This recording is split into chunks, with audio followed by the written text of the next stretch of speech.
Shalom Bapak Ibu Saudara-saudaraku yang terkasih di dalam Tuhan, baik yang di tempat ini maupun yang ada di rumah. Apa kabarnya pada pagi hari ini? Amin. Saya percaya pada pagi hari ini kita dipenuhi sukacita yang daripada Tuhan. Jadi mari kita bangkit berdiri. Saya akan mengundang kita untuk memuji dan menyembah Tuhan. Amin.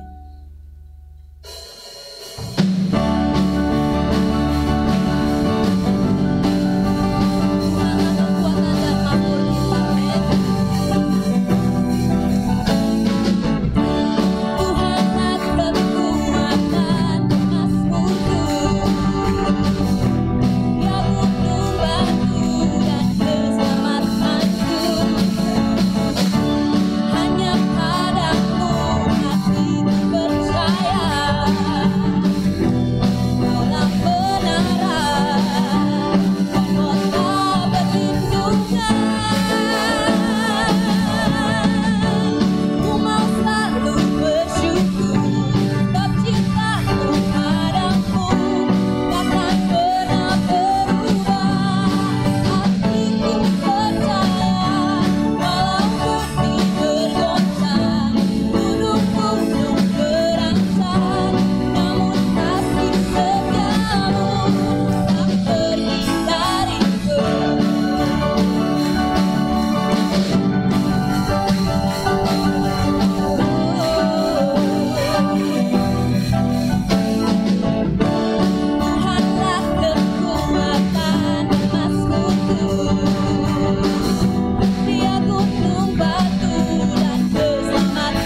Yesus hanya Kau yang ku andalkan, melebihi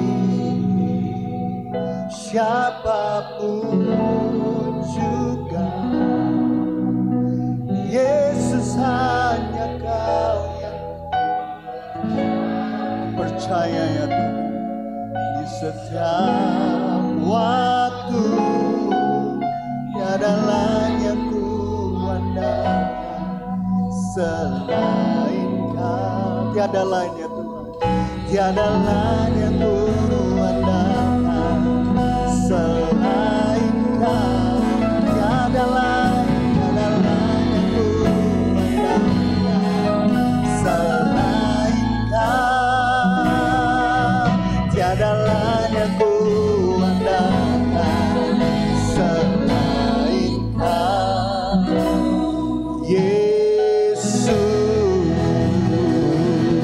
Haleluya, haleluya, haleluya. Bapa, kami bersyukur Kau memberikan Yesus di dalam kehidupan kami sebagai Tuhan dan Juru Selamat kami. Kami percaya Dialah satu-satunya pribadi yang dapat kami andalkan. Dialah satu-satunya pribadi yang dapat kami percaya. Dan kalau sebentar kami akan mendengarkan sabda firman-Nya, buat hati kami teduh, jiwa kami tenang, dan kami boleh duduk diam di bawah kaki-Mu untuk kami mendapatkan yang terbaik. Biarlah pagi hari ini kami mau sungguh-sungguh mempersembahkan ibadah kami yang sejati, yaitu mempersembahkan tubuh kami sebagai persembahan yang hidup, yang kudus dan yang berkenan kepadamu. Sebab firman-Mu mengatakan itulah ibadah kami yang sejati. Pagi hari ini Tuhan, setiap kami boleh sungguh-sungguh mengalami yang namanya kuasa ibadah sejati. Ketika kami menyerahkan seluruh kehidupan kami untuk diperbaharui oleh kebenaran firman-Mu. Roh Kudus, ini kami, berbicaralah, nyatakanlah keseluruhan kebenaran akan firman itu. Dan biarlah kebenaran firman-Mu sungguh-sungguh memerdekakan kami. Yang lemah kami akan dikuatkan, yang sedang mengalami sakit penyakit kami disembuhkan, yang sedang mengalami persoalan-persoalan hidup kami dihiburkan oleh Tuhan. Dan biarlah Tuhan, pulang dari tempat ini kami tidak akan pernah sama lagi. Kami akan mengalami yang namanya kuasa Tuhan untuk hidup dan hidup di dalam kemenangan. Terima kasih Tuhan, kami serahkan waktu ini ke dalam tangan-Mu.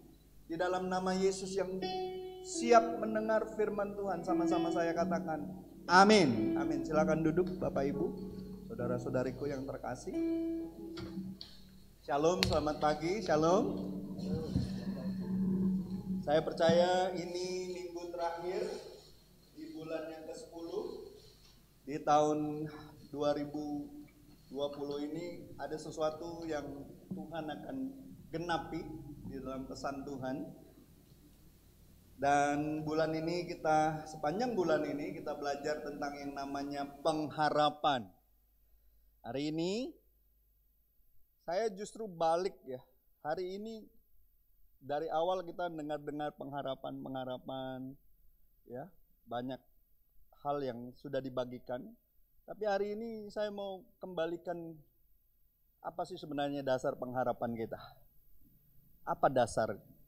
Ya, karena dasar itu yang paling penting.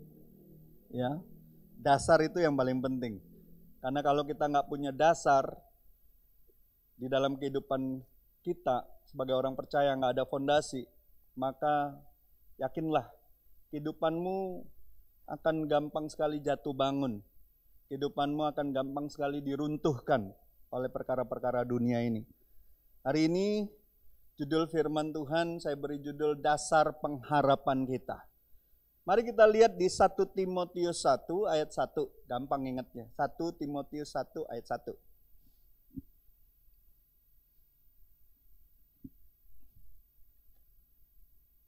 Ya, ini sebagai nuts-nya. Kita baca sama-sama, sudah sampai di situ. Kalau saudara sulit menemukan ayat itu, bisa lihat ke depan. Di depan juga ada tulisannya, firman-nya. Kita baca sama-sama, sudah sampai di situ. 2, 3. Dari Paulus, Rasul Kristus Yesus menurut perintah Allah, Juru Selamat kita, dan Kristus Yesus dasar pengharapan kita. Amin. Dasar pengharapan kita. Kalau Abraham dibilang walaupun nggak punya dasar, dia tetap berharap. Nah, saudara dan saya adalah umat perjanjian baru. Kita punya dasar. Apapun tantangan hidup kita, kita punya dasar. Abraham gak punya dasar aja dia berharap. Karena dia punya perjanjian, covenant sama Bapa di sorga, betul? Sama pencipta langit dan bumi. Sama Allah yang mereka sebut itu Yahweh. Ya. Kita umat perjanjian baru, namanya umat perjanjian. Berarti kita ada covenant dong. Ada amin saudaraku. Kita punya dasar. Dasarnya lebih dahsyat, yaitu Yesus Kristus. Dan Rasul Paulus di surat yang lain mengatakan Yesus Kristus itulah batu karang kita. Ada amin saudaraku.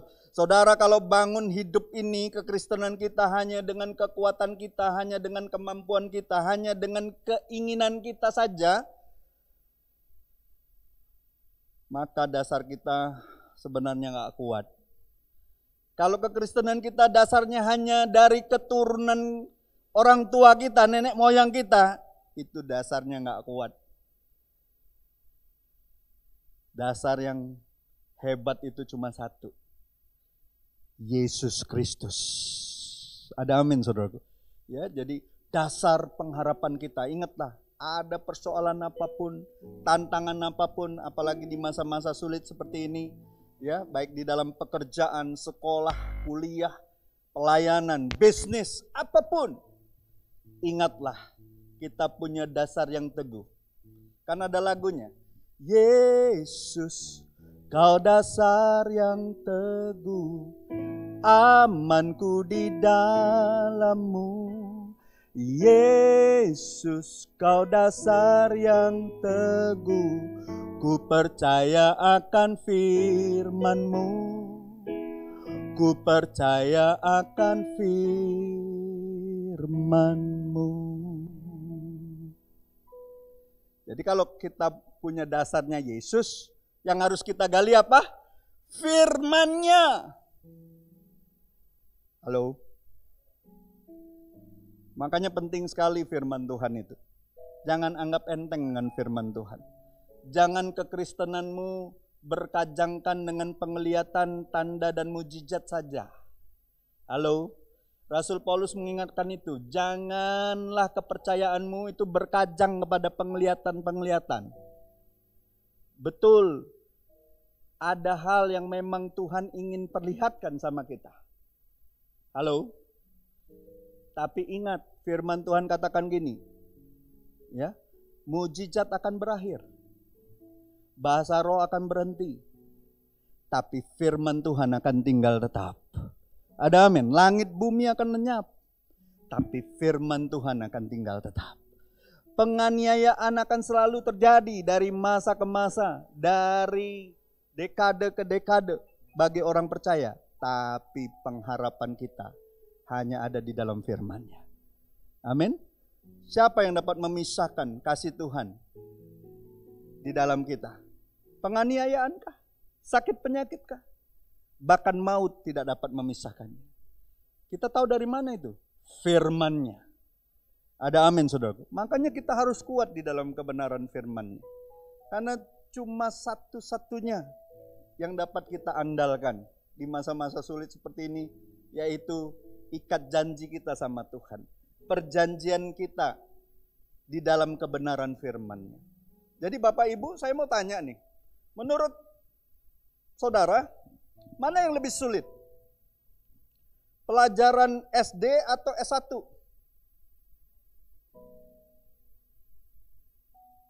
Siapa yang jawab S1? Enggak ada yang berani. Siapa yang jawab SD? Siapa yang enggak mau jawab? Banyak orang bilang S1. Tapi sebenarnya yang paling sulit itu waktu kita SD. Itu yang paling sulit pelajaran dalam hidup kita. Karena itu meletakkan dasar. Makanya butuh 6 tahun. Malah paling sering orang tidak naik itu di SD.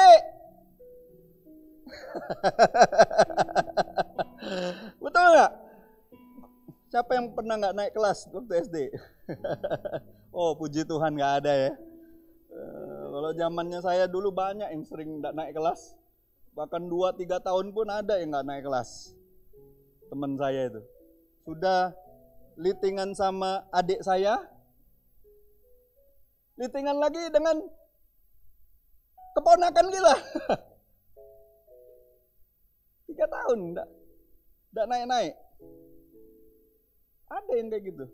Karena memang paling sulit. Meletakkan dasar itu paling sulit. Butuh 6 tahun. Ya, kalau kuliah S1 sampai 6 tahun, nah itu males itu pasti. Puji Tuhan saya di bawah 6 tahun. Kurangnya setengah tahun cuman. Tapi memang itu standarnya segitu. Apalagi kuliah di negeri. Nggak boleh lebih dari 7 tahun. 7 tahun DO. Drop out. Nggak tahu zaman sekarang masih nggak drop out? Masih ya. Sekarang malah lebih cepat anak-anak sekarang. 3,5 tahun, 4 tahun, 4,5 tahun. Karena ada semester pendek. Kalau dulu zaman kami mana ada semester pendek. Dipanjangin lagi aduh. Panjangin dewe. Ya. Jadi bersyukurlah Bapak Ibu kalau saudara waktu SD tadi nggak ada yang nggak naik ya. Puji Tuhan kalau dasarnya bagus lebih mudah SMP, SMA, sampai kuliah bahkan sampai S2. Ya. Jadi Bapak Ibu kita harus tahu bahwa untuk mendirikan sebuah bangunan kita harus membangun dasarnya terlebih dahulu. Jika dasarnya buruk maka bangunannya pasti buruk. Saya pernah khotbah soal bangunan yang gedung Menara Saidah. Masih ingat yang di Jakarta? Kesalahannya dari mana? Dari dasarnya salah. Ya kan?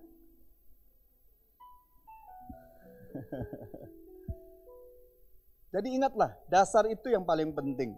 Ya. Firman Tuhan di atas yang barusan kita baca, bahwa Yesus adalah dasar pengharapan kita. Yang paling sulit bukan berharapnya.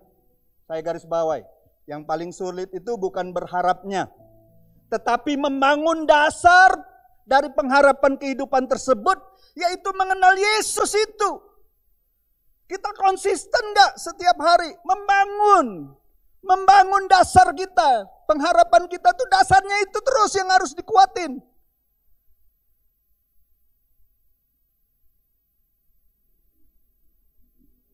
Coba lihat Yohanes 17 ayat 3.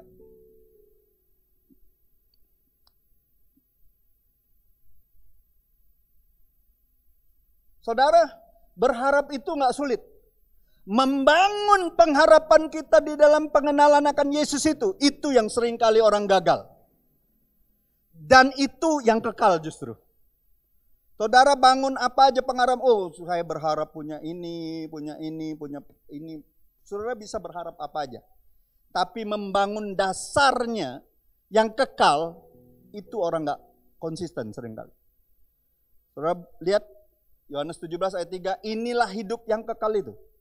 Saudara mau membangun hidup ini yang sementara apa yang kekal? Halo? Yaitu bahwa mereka mengenal Engkau, satu-satunya Allah yang benar, dan mengenal Yesus Kristus yang telah Engkau utus.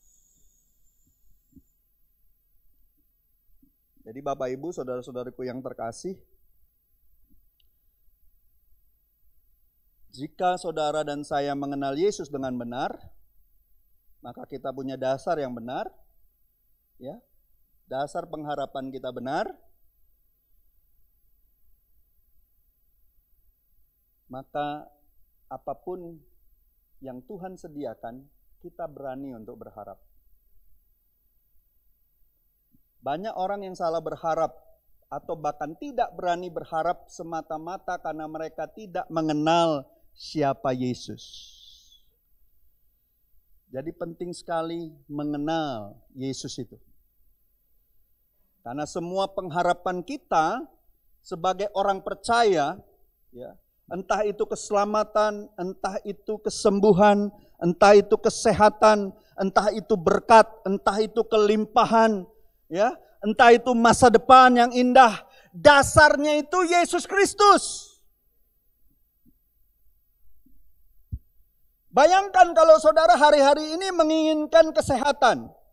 Ya, orang sedang sakit, menginginkan kesehatan, tapi tidak sadar kalau Yesus sudah memberikannya 2000 tahun yang lalu. Dia mau berharap apa?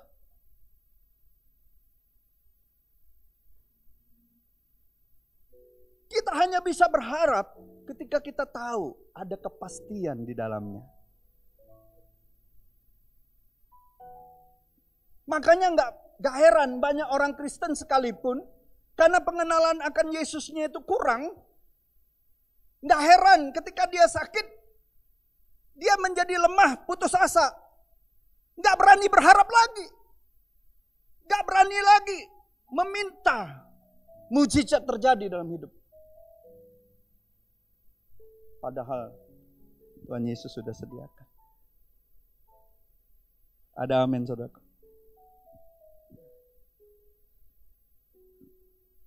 Begitu juga dengan masalah keuangan. Ya. Kalau hari-hari ini sudah hampir 10 bulan ya. Sudah 10 bulan ya sejak awal ya. Kita sudah masuk 8 bulan ya. Ngalamin namanya masa pandemi ini.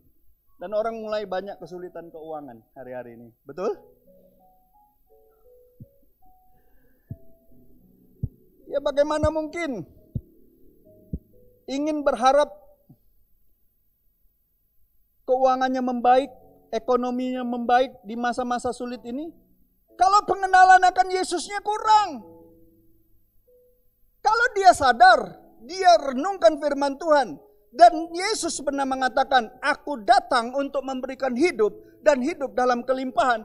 Pasti di masa-masa sulit ini dia masih terus punya pengharapan yang besar.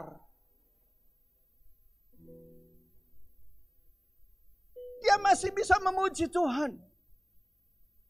Dia akan memakai firman Tuhan sebagai penghiburannya. Tuhan, aku percaya kalau burung di udara kau pelihara, aku pun kau pelihara.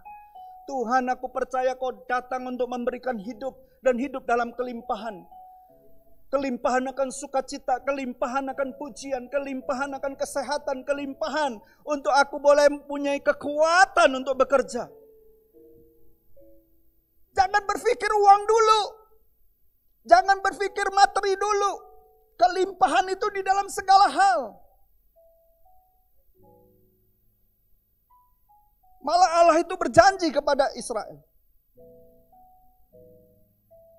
Aku yang memberikan kau kekuatan untuk menjadi kau kaya. Sebagai perjanjian kepada nenek moyangmu. Perjanjian loh dibilang. Jadi jangan kejar kelimpahan materi dulu.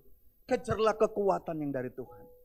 Makanya Tuhan selalu mengatakan cari dahulu kerajaan Allah dan kebenarannya. Maka semuanya akan ditambahkan dalam hidupmu. Kalau kita tahu apa yang disediakan Yesus dalam hidup kita, maka kita punya keberanian untuk berharap. Kalau Tuhan katakan, kalau kau percaya, maka kau dan seisi rumahmu akan diselamatkan. Kita tahu ada penyediaan Tuhan bahwa ketika kita percaya seisi rumah kita pun akan diselamatkan. Kita berani berharap untuk orang-orang yang paling sulit di dalam keluarga kita untuk mengenal Tuhan. Kita diselamatkan bukan hanya karena kasih Tuhan. Saudara baca kitab Roma. Kitab Roma mengajarkan kita juga diselamatkan di dalam Allah yang adalah pengharapan kita. Dia bukan hanya Allah yang penuh kasih. Dialah Allah, Tuhan yang adalah pengharapan kita.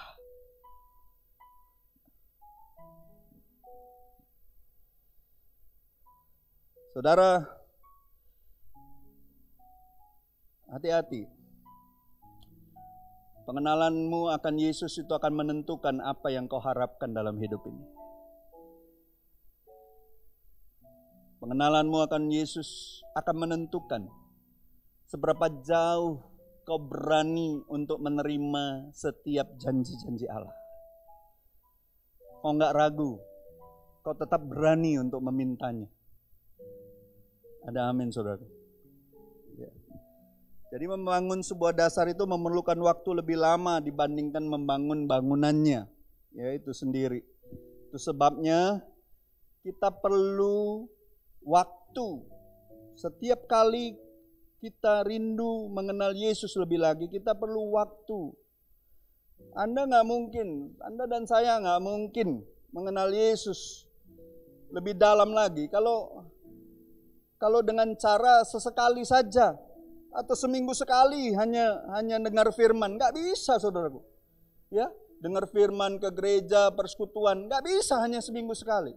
Kita butuh membaca, kita butuh merenungkan firman Tuhan setiap hari.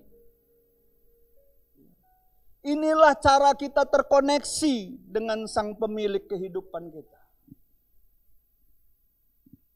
Perlu membaca dan merenungkannya serta melakukannya. Praktekin. Saya mau tanya sama saudara. Kalau firman Tuhan katakan di Roma 12 itu, persembahkanlah tubuhmu sebagai persembahan yang hidup, yang kudus dan yang berkenan kepada Allah. Itulah ibadahmu yang sejati. Bagaimana prakteknya? Hanya sekali seminggu? Hanya sekali seminggu kita ibadah sejati? Nggak bisa. Ibadah sejati itu setiap hari kita mempersembahkan tubuh kita.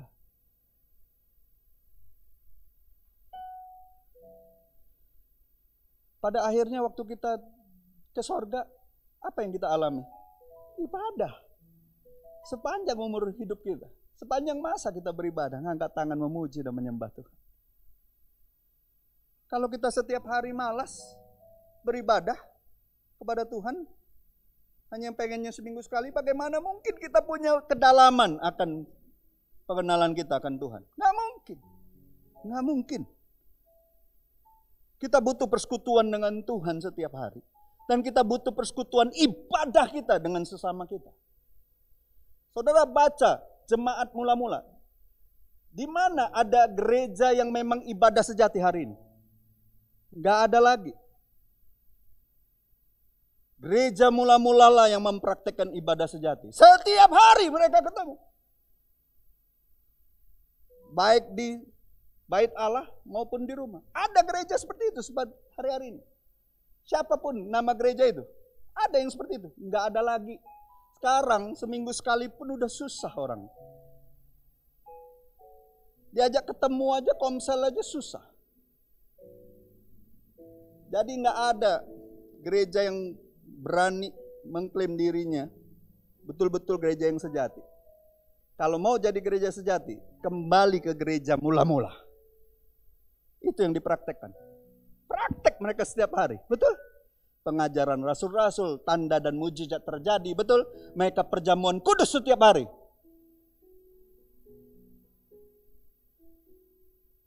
Mereka disukai banyak orang, tapi juga sekaligus dibenci. Betul? Orang tuh suka, tapi benci. Benci tapi rindu. Dan dibilang apa? Seperti Mazmur katakan, ketika mereka memuji Tuhan, orang yang mendengarnya menjadi takut dan percaya. Kalau sekarang gereja beribadah, bagus pujiannya, indah musiknya, orang cuman seneng-seneng aja. Kalau dulu orang dengar, orang memuji Tuhan, gereja mula-mula ketika memuji Tuhan, orang itu, orang yang belum percaya menjadi takut dan mereka percaya. Kalau sekarang cuma terhibur. Siapa yang saudara waktu memuji Tuhan, kegentaran akan Tuhan ada di sini. Dan saudara semakin rindu untuk percaya apa yang Tuhan sediakan. Bukan cuma terhibur. Jangan pulang gereja, tadi pujiannya bagus ya, terhibur. Aku terhibur. Kalau ngajak teman yang baru belum percaya, bagus ya musik kalian nih, ya. Cuman terhibur. Kalau orang gereja mula-mula, mereka dengar pujian, mereka gentar, ada rasa takut akan Tuhan. Dan mereka menjadi percaya. Makanya setiap hari jumlah mereka ditambahkan. Betul? Tiap hari ditambahkan nggak? Iya. Siapa yang mau ngalami ibadah yang sejati? Saudara mau ngalamin ibadah yang sejati? Mau setiap hari. Kita praktek persekutuan kita sama Tuhan dan dengan saudara seiman. Benar, kita dibatasi sekarang dengan namanya pandemi ini. Tapi kita punya teknologi. Bisa setiap hari komunikasi. WA call video bisa. Zoom bisa. Telepon bisa. Halo? Kita saling menguatkan, saling mendoakan, bersekutu. Bisa? Bisa. Bahkan teman kita yang sudah nggak ada di gereja, dia sudah di luar negeri sana, kita bisa kontak-kontakan. Ada amin? Ada amin, saudaraku? Iya. Jadi Bapak Ibu, mari kita terkoneksi sama Sang Pencipta. Bangun dasar kita, pengenalan kita akan Tuhan lebih lagi. Ya. Jadi saya mau bagikan 5 hal yang menjadi alasan kita untuk memulai membaca dan merenungkan firman Tuhan. Karena ingat, firman Tuhanlah yang menjadi dasar kita. Firman Kristuslah yang menjadi dasar kita. Iman timbul dari pendengaran akan firman Kristus dibilang. Oleh firman Kristus. Ya. Yang pertama, kenapa kita butuh firman setiap hari? Kenapa kita butuh merenungkannya? Kenapa kita butuh praktekkannya, melakukannya? Kenapa? Karena yang pertama, supaya menuntun kita supaya tidak tertipu iblis. Iblis itu makin giat hari-hari ini. Bilang sama sebelahmu, iblis makin giat hari ini. Kalau iblis giat, kita juga harus giat. Renungkan firman Tuhan. Halo. Makin giat untuk melakukan firman Tuhan. Karena dia makin giat untuk menyesatkan banyak orang. Kalau sebanyak mungkin dia dikatakan firman Tuhan, sepertiga dari orang kudus di akhir zaman akan murtad, dibilang. Sepertiga, jangan kita jadi bagian yang sepertiga itu. Hati-hati. Dia makin giat bekerja untuk menyesatkan banyak orang. Sekarang udah kelihatan tanda-tandanya. Saya kemarin baca, udah makin kelihatan. Saya bilang sama istri saya, makin kelihatan ya tanda-tandanya. Pernyataan-pernyataan orang-orang yang dianggap pemuka-pemuka agama sudah mulai kelihatan, mulai melenceng ke kiri dan ke kanan. Mulai kompromi-kompromi. Hati-hati saudara. Iblis makin giat. Hati-hati. Makanya kita harus merenungkan firman Tuhan setiap hari. Ingat, Yesus waktu dipenuhin Roh Kudus, pertama kali dibawa Roh Kudus itu kemana? Ke padang gurun. Untuk apa? Diuji. Ketemunya sama siapa? Iblis langsung. Iblis. Saya nggak bilang iblis lagi, iblis. Untuk apa? Untuk dicobai. Kalau Yesus saja dicobai, apalagi kita? Halo? Apalagi kita? Makanya kita butuh firman. Yesus lawan serangan iblis itu, tipuan-tipuannya itu dengan firman. Nggak pakai kekuatan. Nggak pakai mantra-mantra, nggak pakai kertas-kertas, nggak pakai. Dia pakai firman. Ya, jadi hati-hati, iblis itu raja dusta. Ya. Pertanyaannya, saya tanya sama saudara. Dia tipu hanya orang bodoh?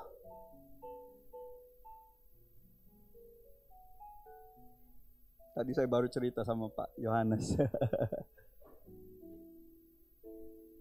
Dia tipu orang bodoh? Dia hanya tipu orang bodoh? Saudara tahu, banyak di aliran-aliran sesat itu orang-orang pintar, profesor-profesor, doktor-doktor, ahli pemikir, tapi mereka ditipu oleh iblis sehingga tidak percaya kepada Tuhan. Karena saya ngalamin ketemu saudara-saudara saya yang pintar-pintar, gelarnya doktor, tapi pikirannya ditipu sama si iblis. Dia meyakini hal yang di luar Tuhan. Jadi saudara jangan berpikir iblis itu hanya nipu orang bodoh. Iblis bisa nipu orang pintar, orang jenius sekalipun. Karena dia raja dusta. Dia jauh lebih tua dari kita. Halo? Tipuannya banyak. Jebakannya banyak. Jadi Bapak Ibu, saudara-saudara yang terkasih, kita perlu mengetahui kebenaran untuk menuntun kita ke jalan yang benar. Dan membantu kita membuat keputusan-keputusan yang tepat dalam hidup kita. Ingat, Yosua 1 katakan apa? Ayat 7-9. Joshua, janganlah kau lupa untuk memperkatakan Taurat Tuhan, firman Tuhan, dan renungkanlah itu siang dan malam. Supaya kau bertindak hati-hati. Halo? Sebab dengan demikian maka perjalananmu akan berhasil, hidupmu akan beruntung. Tapi mau berhasil dan beruntung, tindakan kita harus hati-hati. Tindakan kita harus hati-hati. Dari mana kita bisa punya kehati-hatian? Firman Tuhan. Bukan dari kepandaian kita.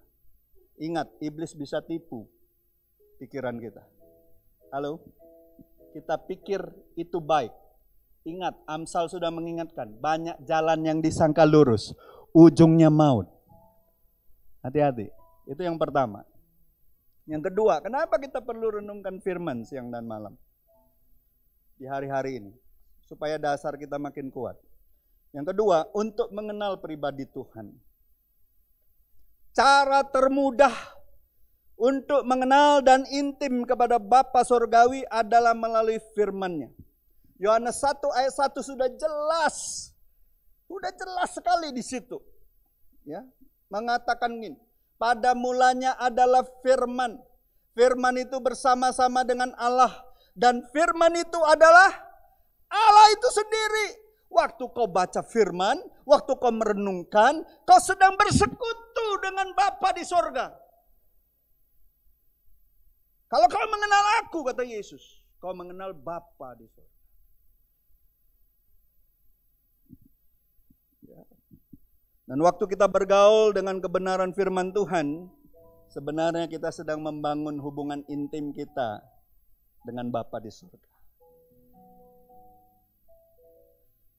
Jangan anggap enteng firman Tuhan.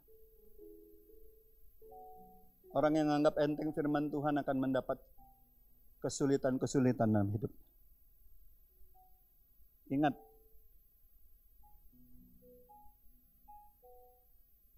firman Tuhan itu lebih manis daripada madu tua. Lebih berharga daripada emas, perak, permata. Siapa yang mendapatinya, mereka mendapati sesuatu yang gak bisa dinilai oleh apapun. Ada amin. Karena dia kekal. Ingat cerita perumpamaan orang yang menggali ladangnya dan ketemu harta karun? Dia jual semua untuk membeli harta karun itu. Orang kalau sudah menemukan kebenaran firman Tuhan, semua nilai-nilai dunianya dia rela untuk lepaskan. Asalkan dia mendapatkan kebenaran. Karena kebenaran itu memerdekakan kita. Percayalah, ketika kau tabur firman Tuhan kepada seseorang yang belum percaya, kau berani ceritakan tentang kebaikan kemurahan Tuhan seturut firman. Ketika orang itu menerimanya, percayalah apapun yang mengikat dia, dia berani untuk lepaskan. Apapun itu. termasuk agama yang palsu yang mengikat dia. Dia berani lepaskan.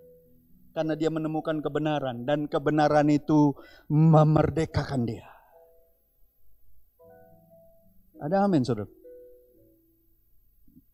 Jadi penting sekali keyakinan yang kokoh, pengharapan kita. Karena gini loh, kita ketemu orang setiap hari, banyak orang yang belum percaya. Alkitab katakan, kamu harus mempertanggungkan apa yang ada padamu, keyakinanmu itu loh. Ketika orang bertanya, apa yang kau yakini? Kau harus punya tanggung jawab itu untuk menjelaskannya.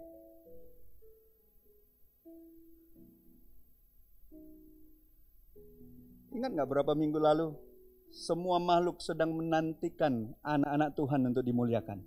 Masih ingat? Di mana kemuliaan itu? Di dalam kita. Ingat itu. Ya. Itu yang kedua. Yang ketiga, kenapa kita perlu renungkan firman Tuhan? Ya, sebagai dasar pengharapan kita. Supaya kita mengetahui janji-janji yang Tuhan sediakan.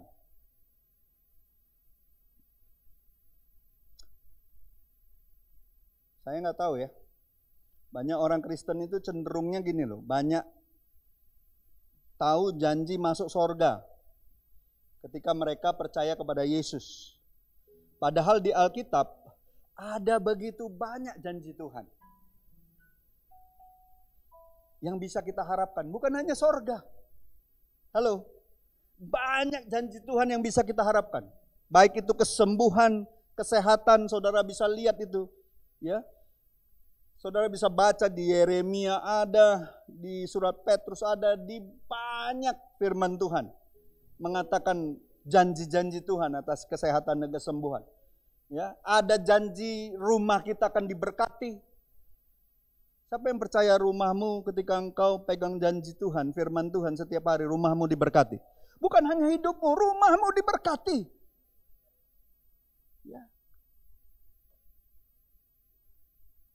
Saudara percaya nggak waktu kita renungkan firman, kita bawa dalam doa, dan kita katakan Tuhan, beri aku kekuatan untuk melakukannya. Firman ini akan berlaku.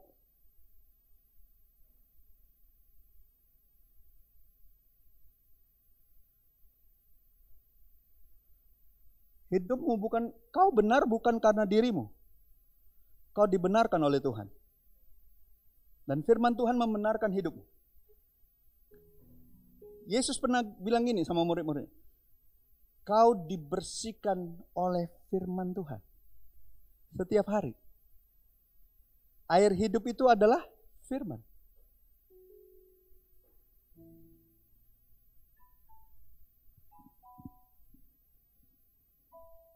Semua janji Allah akan jadi bagian kita waktu kita percaya dan merenungkan firman Tuhan. Ada janji apa lagi? Kau akan jadi berkat bagi segala bangsa. Bukankah kita keturunan Abraham? Kalau kau milik Kristus, kau juga adalah keturunan Abraham. Dan salah satu janji Tuhan, perjanjian Tuhan sama Abraham apa? Kau akan menjadi berkat bagi segala bangsa. Orang yang memberkatimu, bangsa yang memberkatimu, aku akan berkati. Siapa yang mengutuk engkau, kutuk itu kembali kepada mereka. Bukankah itu janji yang luar biasa? Bukankah itu membuat kita gak perlu capek-capek balas dendam sama orang? Gak perlu capek-capek marah ngajak berantem orang. Halo? Ada jaminan.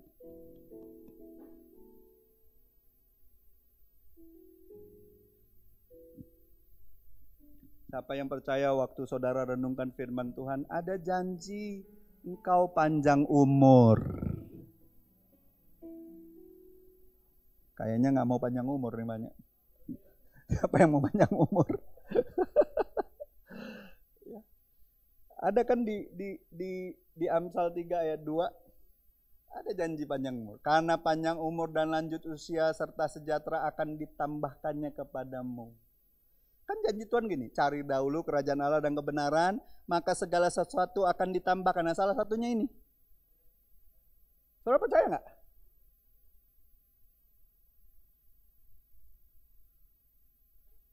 Amin. Dan masih banyak lagi janji Tuhan. Banyak sekali. Ada ribuan janji Tuhan. Ibaratnya kalau masuk restoran yang mewah, kalau menunya hampir ribuan, saudara, amazed nggak? Wow, restoran ini semuanya enak. Semuanya luar biasa. Ya, jangan maunya cuman nasi goreng. Cobanya nasi goreng, nasi goreng. Pesan apa kok? Nasi goreng. Nasi goreng kok? Iya, nasi goreng. Nasi goreng. Iya ya, nasi goreng. Nah, minumnya es jeluk. R-nya hilang, masih tetap hilang.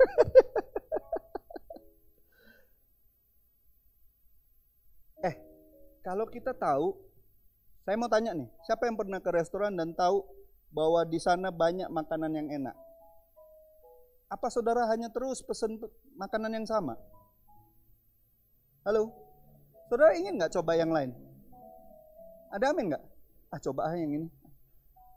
Loh, kalau Tuhan sediakan banyak hal untuk kita di dalam janjinya, masa cuma satu aja terus kita cuma minta itu aja? Halo? Beranikan dirimu karena Tuhan sediakan.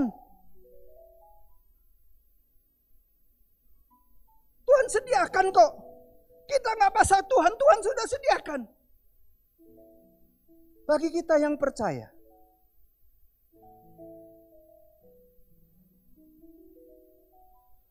Saya mau minta hal-hal yang besar untuk anak-anak saya. Saya nggak mau mereka hanya jadi seperti saya.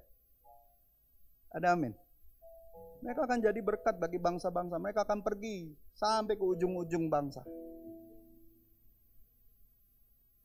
Saya bilang sama mereka, kalau papa cuma di Asia Tenggara ini, baru jalannya pelayanan, ikut ini, ikut ini. Saya percaya kamu sampai ke ujung-ujung bumi. Karena memang Tuhan bilang kok, pergi jadikan semua bangsa, berarti sampai ujung bumi dong. Amin. Yang keempat, kenapa kita perlu renungkan firman Tuhan sebagai dasar pengharapan kita? Karena firman Tuhan memberikan kita kesembuhan.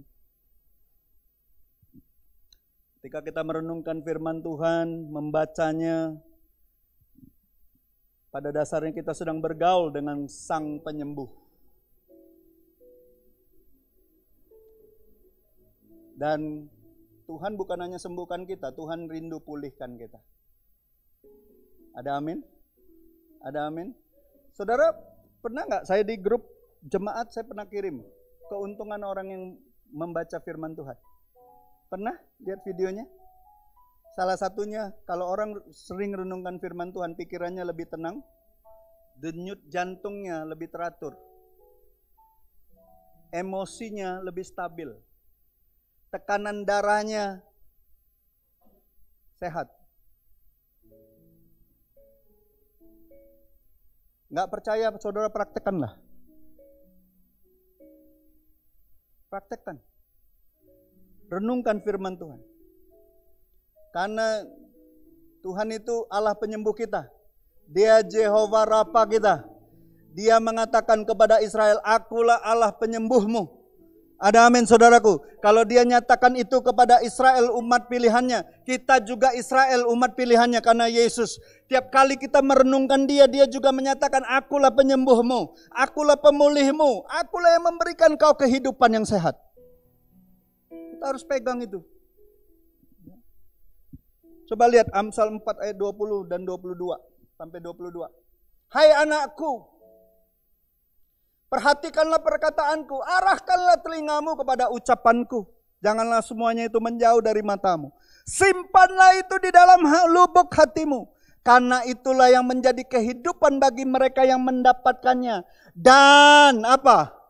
Dan kesembuhan bagi seluruh tubuh mereka.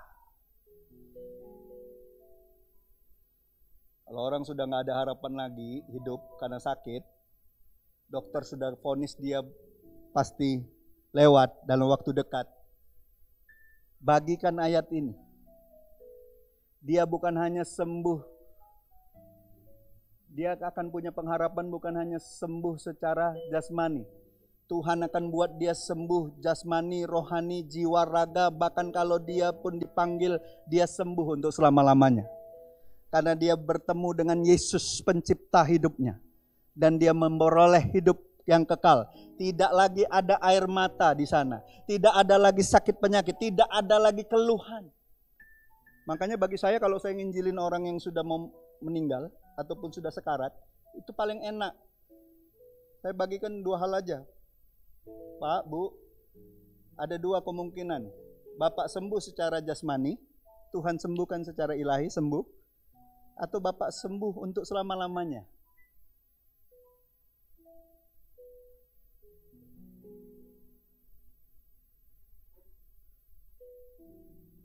Oh, kalau dia mati di dalam Tuhan, dia sembuh selama-lamanya enggak?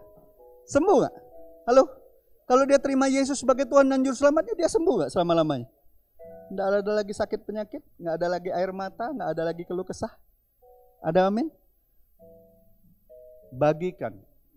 Kenapa dia butuh firman?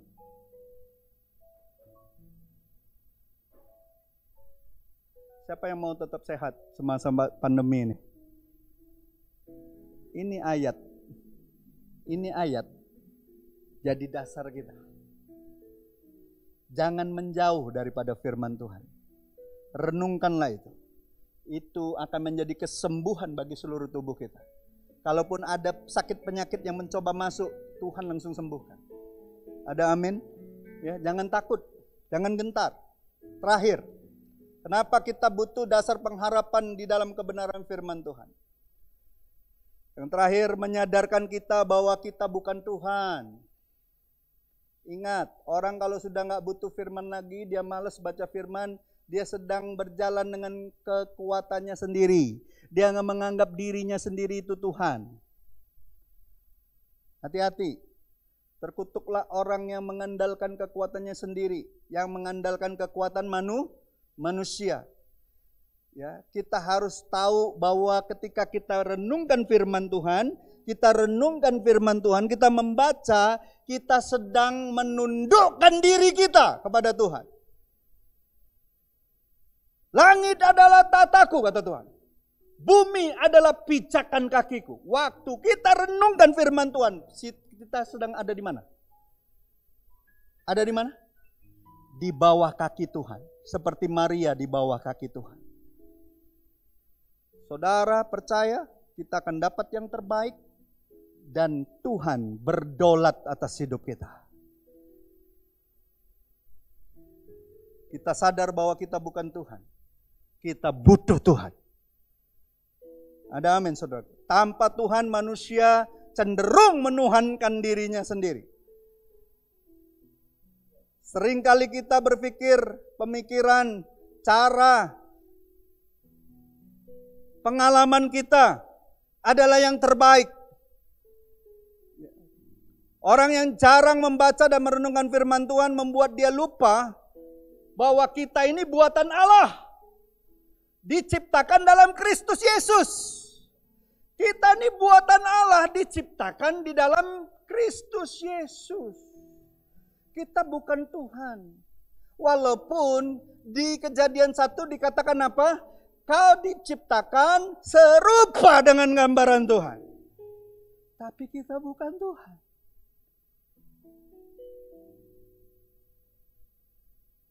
Ayat terakhir kita baca. Efesus 2.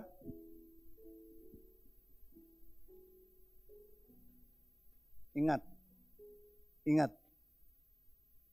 Kita ini diciptakan di dalam Kristus Yesus. Makanya kita butuh firman Tuhan. Kita butuh petunjuk Tuhan. Kita butuh tuntunan Tuhan. Kita butuh dipimpin oleh Tuhan. Setiap langkahku diatur oleh Tuhan.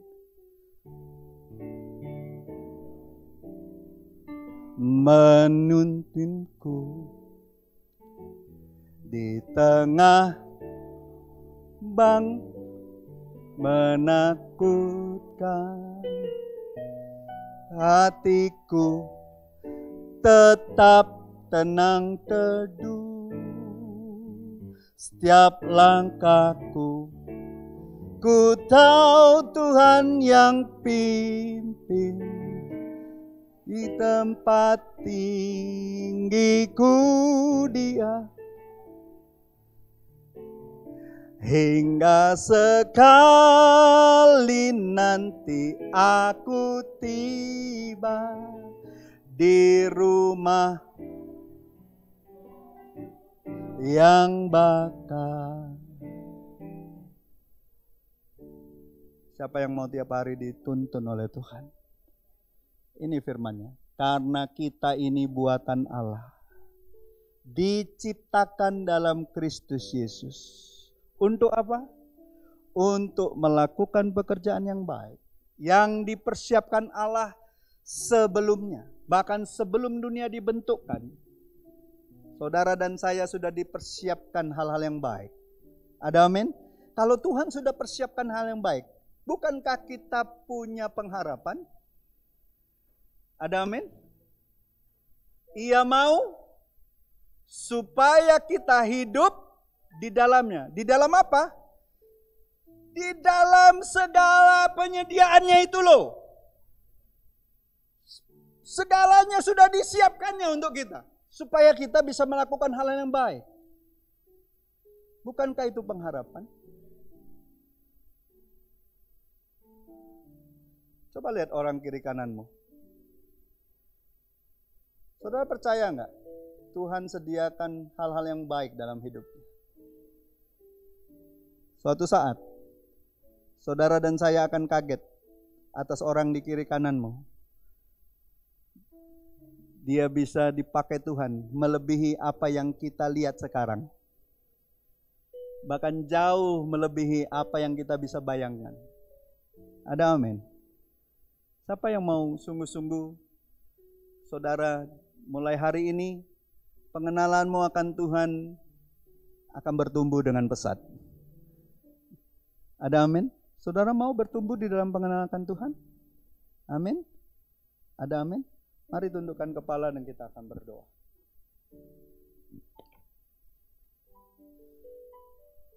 Bapa, firman-Mu di Ayub 29 ayat 3 mengatakan, ketika pelitanya bersinar di atas kepalaku, dan di bawah terangnya aku berjalan dalam gelap. Bapak, aku percaya firman-Mu itulah pelita bagi kaki kami dan terang bagi jalan kami. Seperti Ayub menyatakan ketika pelitanya, ketika firman-Mu bersinar di atas kepala kami, maka Kau memberikan pencerahan-pencerahan di dalam pikiran kami. Sehingga di bawah terang firman-Mu, kami dimampukan berjalan di dalam gelap.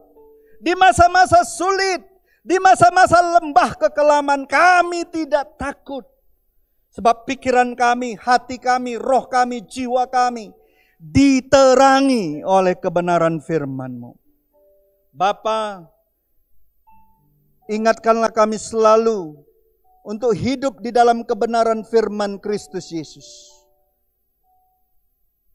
Sehingga kami memiliki pelita di dalam kegelapan dunia ini. Dan kami boleh berjalan terus mengiring Engkau menuju pengharapan kami yang kekal. Pengharapan kami yang kekal. Pengharapan kami yang kekal. Yaitu rumah Bapa yang baka dan kekal itu. Kami enggak takut Tuhan, hidup kami hanya sementara. Tapi kami boleh mengerjakan hal-hal yang kekal bersama dengan Kau. Terima kasih Tuhan untuk kebenaran firman-Mu hari ini. Biarlah Yesus Kristus selalu menjadi pengharapan kami yang besar. Jadi dasar yang kuat sehingga ketika badai sebesar apapun menerpa kami, kami tidak goyah, kami tidak gentar, kami tidak roboh. Tapi kami terus berpegang, terus berdiri di hari-hari yang jahat ini dengan boleh mengatakan, Tuhan Yesus, Engkaulah dasar kami yang teguh. Terima kasih Tuhan, kami ucap syukur untuk hari ini. Berbicaralah terus Roh Kudus kepada setiap daripada kami. Jadikan kami orang-orang yang memberitakan pengharapan yang besar kepada orang-orang yang kehilangan pengharapan. Bahkan orang-orang yang belum melihat terang pengharapan Kristus, kami boleh menceritakannya kepada sebanyak orang. Terima kasih Tuhan. Hamba-Mu sudah selesai untuk apa yang seharusnya hamba sampaikan. Selanjutnya, berbicaralah terus dalam hati setiap kami. Dalam nama Yesus kami berdoa dan mengucap syukur. Haleluya. Amin. Amin. Amin. Silakan kalau ada pengumuman.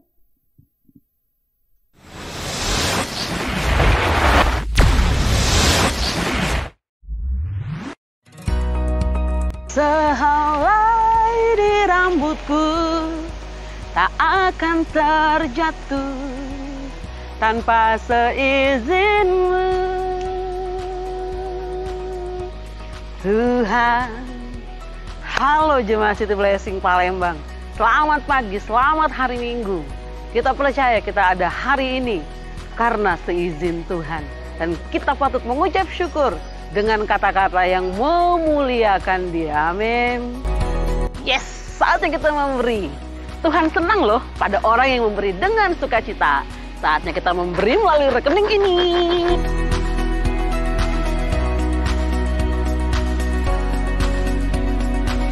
Ikuti doa jemaat, doa syafaat, kelompok sel di minggu ini. Dan kita masih melakukannya secara virtual di masa-masa ini. Yuk nikmati.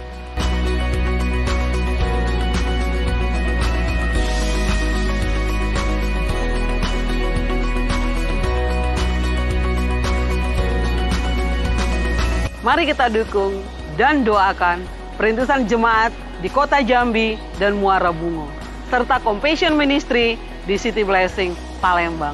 Tuhan Yesus memberkati.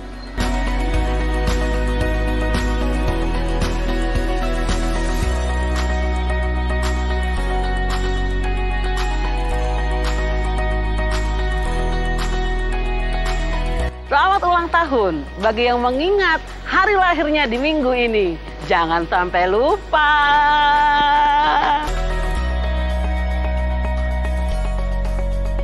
Ikan Belida, Jembatan Ampera. Tetap sukacita supaya sehat maksimum. Demikian pengumuman kami hari ini. Tetap sukacita, Tuhan Yesus memberkati. Dah.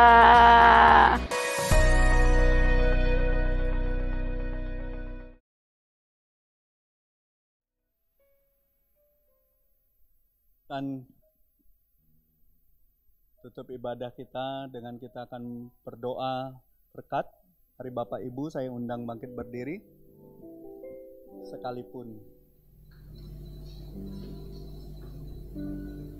Sekalipun aku lewat lembah kelam, ku tak takut sebab Kau besertaku. Sekalipun badai topan datang menerpa, ku tak gentar sebab Kau di sisiku. Katakan aku percaya.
saudara-saudariku yang terkasih, baik yang di tempat ini maupun yang ada di rumah masing-masing, mari kita angkat kedua tangan kita, arahkan hati, pikiran, roh, jiwa, tubuh kita kepada Tuhan, dan terimalah berkat-berkat yang besar daripada Tuhan. Kiranya Tuhan memberkati engkau dan melindungi engkau. Kiranya sinar wajah Tuhan menyinari wajahmu dan memberikan engkau kasih karunia. Kiranya Tuhan menghadapkan wajahnya kepada wajahmu dan memberikan engkau damai sejahtera. Terimalah anugerah yang besar daripada Allah Bapa kita. Kasih karunia dan kebenaran yang datangnya daripada Yesus Kristus. Penghiburan dan penyertaan Roh Kudus membawa kita tetap taat dan setia sampai Yesus datang kedua kalinya, Maranatha, bahkan sampai selama-lamanya.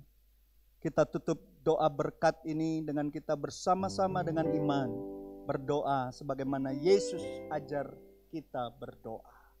Bapa kami yang di sorga, dikuduskanlah namamu, datanglah kerajaanmu, jadilah kehendakmu di bumi seperti di sorga. Berikanlah kami pada hari ini makanan kami yang secukupnya, dan ampunilah kami atas kesalahan kami, seperti juga kami mengampuni orang yang bersalah pada kami. Dan janganlah bawa kami ke dalam pencobaan, tapi lepaskanlah kami daripada yang jahat. Karena Engkaulah yang mempunyai kerajaan dan kuasa dan kemuliaan sampai selama-lamanya. Amin, amin, amin. Selamat hari Minggu, selamat bersekutu satu dengan yang lain. Tuhan Yesus berkati, sampai ketemu lagi minggu depan.